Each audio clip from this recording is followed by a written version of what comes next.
প্রথমে মির্জা ফখরুল ভাই কইছেন ইউনূস সাহেব দয়া কইরা তাড়াতাড়ি নির্বাচনটা দেন। আর সরকারকে ইউনূস সাহেবকে বলতেছি আপনিও দয়া করে এটা তাড়াতাড়ি করেন। তাড়াতাড়ি করলে কি হবে যে জনগণ ভোট দিয়ে তার নিজস্ব সরকার তৈরি করতে পারে। দেখেছেন সুর নরম হয়েছে, কি হুঙ্কার দিচ্ছিল বিএনপির লোকজন। 3 দিন আগে গেছিল নির্বাচনের দাবিতে মাঠে নামিচ্ছে বিএনপি, আন্দোলনের হুমকি দিছিল বিএনপি। করেন আন্দোলন, ঈদ তো গেছে, করেন আন্দোলন, নাকি সামনের ঈদের পরে করবেন।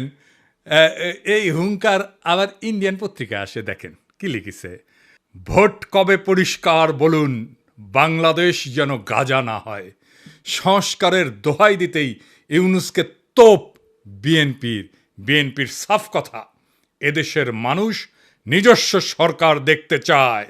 দেখি যাও ইন্ডিয়ান পত্রিকায় কি হেডিং দিছে। ইন্ডিয়ানদের নির্বাচন নিয়ে তো কুরকুরেনি কেন বলেন তো? আমরা যদি আমাদের আক্কেল কাজে লাগাই, ইন্ডিয়া জিন্দিগিতে এমন কিছু বলবে না বা এমন কিছুতে সাপোর্ট করবে না যাতে বাংলাদেশের মানুষের ভালো হবে। ইন্ডিয়ানরা যা বলবে ঠিক তার উল্টা দিকে দাঁড়াবেন। ইন্ডিয়া যদি বলে না নির্বাচন এখন তা ঠিক হবে না, প্রফেসর ইউনূসের সরকার আরও থাকুক, আপনি তখনই কবেন প্রফেসর ইউনূসের পদত্যাগ চাই, প্রফেসর ইউনূস ক্ষমতা ছাড়ো, বুঝাও। রাজনীতি কালে খুব জটিল কিছু না, ইন্ডিয়া যা কবে তার উল্টা দিকে আমাদের মঙ্গল। আর বাংলাদেশের কারো কথা যদি ইন্ডিয়ার সাথে সবসময় মিলে যায় তাহলে বুঝবেন ওই হালায় কলকাতা হারবাল খাইছে, হালা ইন্ডিয়ান মাল। মির্জা ভাই ইঙ্গা করে কলে তো হবি না, আপনাকে না গান গাওয়া লাগবি, গান গা কওয়া লাগবি। একটা গান বানিয়েছি শুনবেন, হ্যাঁ বাড়িতে না প্র্যাকটিস করে মাইকের সামনে গাবেন। আমরা কব ফাইন হয়েছে মির্জা ভাই, শুনবেন, শুনেন। নির্বাচন, আহা নির্বাচন, নির্বাচন চাই নির্বাচন, তা না হলে ইউনূস যাবে নির্বাসন। এইবার আসেন দেখি বিএনপি কেমনে ইন্ডিয়ান বয়ান ফেরি করে, সেটাই না দেখি। বিএনপির রিকমেন্ডেশনে হওয়া পররাষ্ট্র উপদেষ্টা তহিদ সাহেব আর বিএনপি নেতার ছোট ভাই জসিম ইয়া ডিসুম ডিসা আসা না হয়েছে এডিটার সাহেব, এটা দেখান না এই জসিমের ম্যান পিট মেলা দিন দেখি না, এটা দেখান না।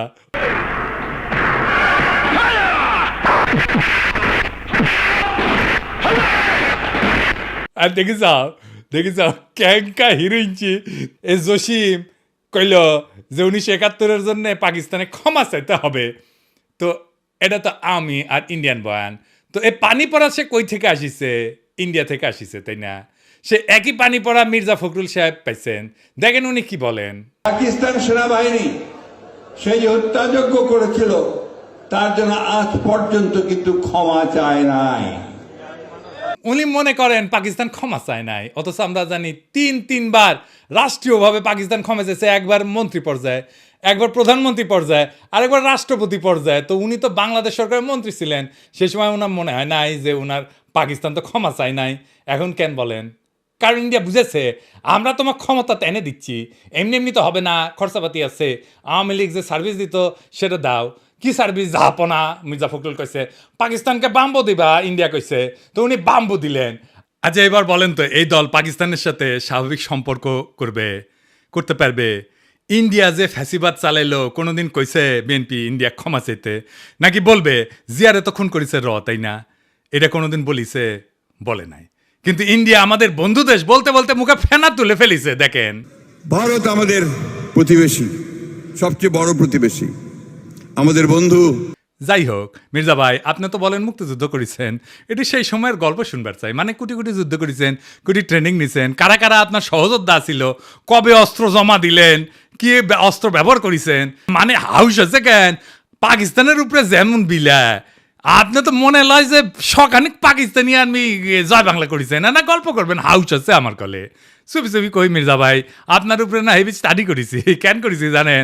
আপনারা বোঝার জন্যে স্টাডি করে পেয়েছি কি জানেন? না খারাপ কিছু কমু না, আপনার লাইফ হিস্ট্রি কিন্তু ইন্টারেস্টিং। আপনি ঢাকা কলেজের ইকোনমিক্সের টিচার হিসেবে ক্যারিয়ার শুরু করেন, শিক্ষকতার ক্যারিয়ার। পরে ঠাকুরগাঁও কলেজে ইকোনমিক্সের অধ্যাপক ছিলেন, খুবই জনপ্রিয় টিচার ছিলেন, ছাত্ররা আপনার ক্লাস করার জন্য উন্মুখ হয়ে থাকতো, মার্শাল্লাহ। আবার অদ্ভুতভাবে আপনি বাংলাদেশ সরকারের পরিদর্শন এবং আয় ব্যয় পরীক্ষণ অধিদপ্তরের একজন অডিটর হিসেবে কাজ করেছেন।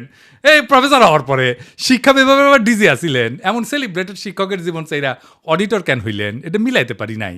তাই আপনার জীবনের গল্প আপনার কাছ থেকে শোনার ইচ্ছা থাকলো আমার ক্ষুদ্র ভ্রাতার ভগিনীরা আপনাদের কয়ে রাখি, কারো সম্পর্কে জানতে হইলে এভাবে ডিক করবেন, খুঁড়বেন, তারপরে তাই আপনি ভালো তার ডিল করতে পারবেন। যাই হোক, এবার মির্জা আব্বাস ভাই। মির্জা আব্বাসের ভাবিছিলাম কিছু কমু না, এরে ওরে দিয়া মেসেজ পাঠায় আমি যেন আর কিছু না কই, আমি যেন তারা না ধরি। আবার নিজে তার দলের কর্মীদের লালায় দেয়, কয় নাকি সোজা হয়ে যাব। শুনেন, আপনার ফেসবুক চালান নাকি? চালান, জবাব দেন না কেন? যার নাকি ফেসবুকের মধ্যে উল্টাপাল্টা কথা রাখে, জবাব দিয়ে দিয়ে এগুলো সোজা হয়ে যাবে।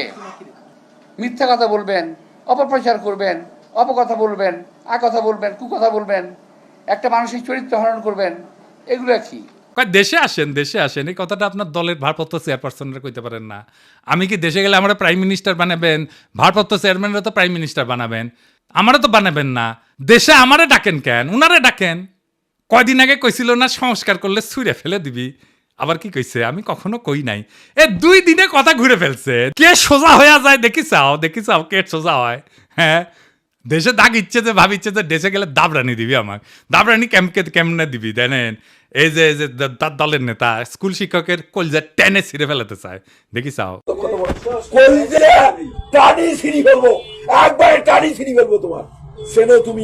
কুড়িগ্রামে কি কয়, ক্ষমতা না আসতে আসতেই এই শুরু করেছেন। ক্ষমতা গেলে কি করবেন এটা পাবলিক জানে। আপনাদের তো উন্নতি হইতেছে না, ক্রমাগত অবনতি হইতেছে। দুঃশাসন শুরু করলে আবার লড়াই শুরু করব। দেশের মানুষকে তো আর অরক্ষিত রাখা যায় না। মির্জা আব্বাস ভাই, আমি সোজাই আছি, কিন্তু আপনারা একেবারে ফ্ল্যাট করে দিব, একেবারে হুতায় দিব, উঠবার পারবেন না। এই বুড়া বয়সে আপনি কল্পনা করতে পারতেছেন না আপনারা আমি কোন দিক দিয়ে ধরবো। মিশা কথা আমি কইছি, কোন কথাটা মিশা কইছি কইবেন? হ্যাঁ, কোন সেক্টরে মুক্তিযুদ্ধ করেছেন, কার সাথে যুদ্ধ করেছেন? আমি নানাভাবে ক্রস চেক করিয়া কইছি আপনি বালের মুক্তিযুদ্ধ করেছেন, মুক্তিযুদ্ধের নামে মিথ্যাচার করেছেন। দিন বদলাইছে মির্জা আব্বাস ভাই, শেরের উপরে শোয়াশের আছে।